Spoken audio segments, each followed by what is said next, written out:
Bosnia and Herzegovina. But let's go through the World Rugby ranking updates. Now, as you guys know, on the Rugby Down Under podcast, we go through the top 30. So even if there's no changes to some of them, we will announce kind of what the changes were lower, but we do focus on the top 30. So in number 30, we do still have the Germans, Germany, with number 29 being Switzerland. Number 28 is Chile, with number 27 being the Belgium. 26 is Brazil, with 25 being Namibia. 24 is the Netherlands, and 23 is Russia. 22, Hong Kong. 21 is the Canadians. Spain in 20. By the way, Canada don't drop or don't go up after their win, which is interesting.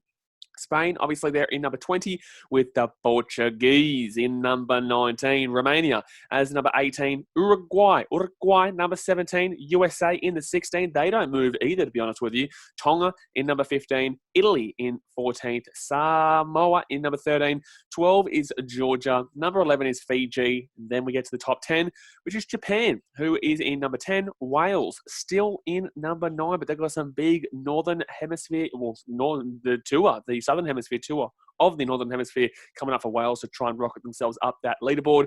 Argentina in number 8 with Scotland. They're actually only 10.10 above Wales as well, which is cheeky. Scotland in number 7 there, with France being 6th, Ireland being in 5, England being in 4, that mighty Wallabies. Australia in number 3, and then we do get the biggest change of the week. We have New Zealand dropping down from 1st to 2nd after South Africa's win, which puts South Africa back to numero uno, which is huge. Now, before we do get into analysing a couple of these results here and the changes, the biggest fallers of the week, obviously, Bosnia and Herzegovina, they lost. So they went from 82 to 88. So 6 spots there down the bottom of the obviously of the board.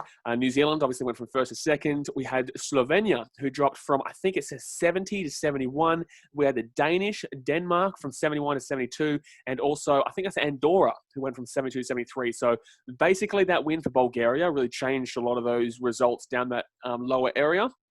And also actually helped out a couple of teams, as we're about to mention, and a big surprise here for one of them that I am going to. So Bulgaria, they jumped from 73 to 70. Obviously, the South Africans, they went from 2nd to 1st. We do have Papua New Guinea from 83 to 82 here. So obviously only the one jump. India, we've got the Indians. They're getting around. They've got the cricket season coming up right now, but their rugby flying 84 to 83. And then obviously Ghana from 85 to 84. So, Hamish, what are your thoughts over the rankings over the weekend? I am slightly surprised, like you mentioned, that USA or Canada didn't really go up. Mainly probably USA for myself, because of the fact that they were able to get that little bit more of a difference in points, but it was only the 3. But I think the big thing that kind of influenced those two was the fact that they were both home games.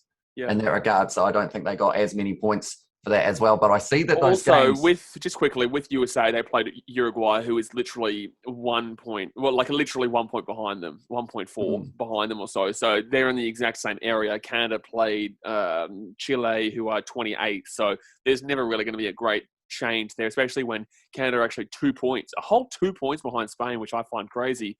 But yes, Chile are quite low there.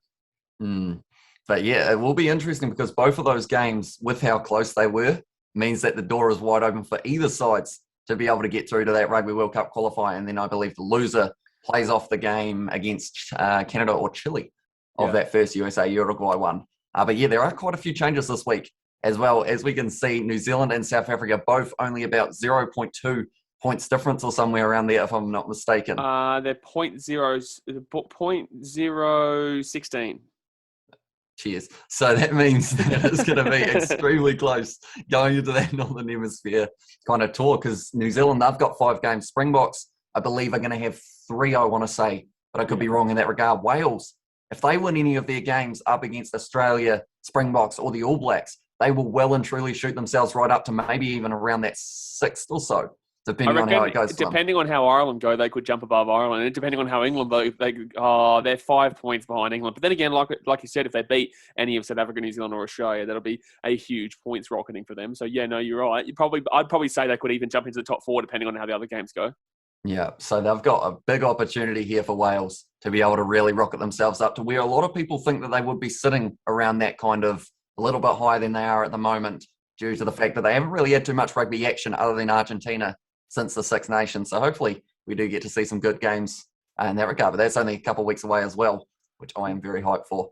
Yeah, absolutely. Australia play Japan first up, I think, in 2 weeks' time at Oyata Stadium, which should be good to see how the Japanese fare. We were speaking a little bit about the Japanese. I don't know if it was last week or maybe the week before, but we don't mind a bit of Japanese rugby here, and they're in 10th place right now. They could actually, if they won against Australia, which I highly, highly, highly doubt, they would jump above Wales and obviously Argentina. Now, the big thing with Argentina, they obviously don't have a great deal of games, and obviously I don't think they have a great deal of winnable games for Argentina, because they do have some really tough teams. I think they play England and France, if I'm not mistaken.